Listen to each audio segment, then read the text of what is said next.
নদীর এপার ভাঙে ওপার গড়ে, এই তো নদীর খেলা।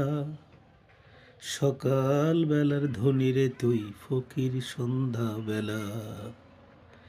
আসলে আমরা যদি আমাদের একটু অবস্থার পরিবর্তন হয়, কত অহংকার না আমরা করে বেড়াই। কিন্তু দেখেন, আমার দেখা চোখে অনেকটা অধঃপতন হয়ে গেছে মানুষের। অনেক পয়সাওয়ালা ছিল, অনেক অহংকারী ছিল, কিন্তু একটা সময় গিয়ে এমন অবস্থান তার হয়েছে যে ঠিকমতো তিনি খাবারও খেতে পারতেন না। তো আল্লাহ পাকের এটা খেলা।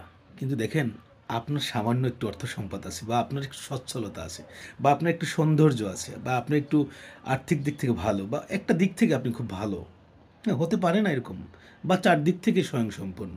এটা কিন্তু আপনার ক্রেডিট না, এটা কিন্তু আমার আল্লাহ পাক রব্বুল আলমিনের দয়া। কিন্তু সেটাকে ভুলে গিয়ে যদি আপনি মনে করেন যে আপনার, এটা আমার, সব কিছু আমি, ভুল। কারণ আমার মালিকে যেটা দিতে পারে সেটা কিন্তু মালিকে নিতেও পারে। সেই বিশ্বাসটা মনে হয় হয়তোবা আপনার আমার মধ্যে থেকে হারিয়ে গেছে। কিন্তু যখন আমরা বাস্তবের মুখোমুখি হই, তখনই আমরা কান্নাকাটি শুরু করে দিই, তাই না? কিন্তু না, বাস্তবের মুখোমুখি হওয়ার আগে আমরা সোচ্চার হওয়া উচিত।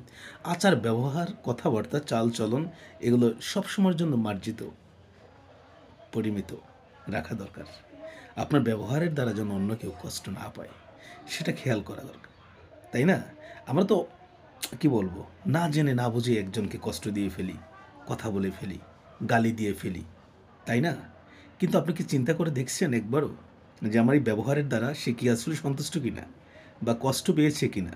হতে পারে আপনার সাথে তার সাথে আর জীবনে কোনোদিন সাক্ষাৎ হবে না, কিন্তু যদি না হয়, আপনার এই ব্যবহারের দ্বারা যে কষ্টটুকু তিনি পেলেন, এই কষ্টের মাপ কীভাবে চাইবেন আপনি বলেন?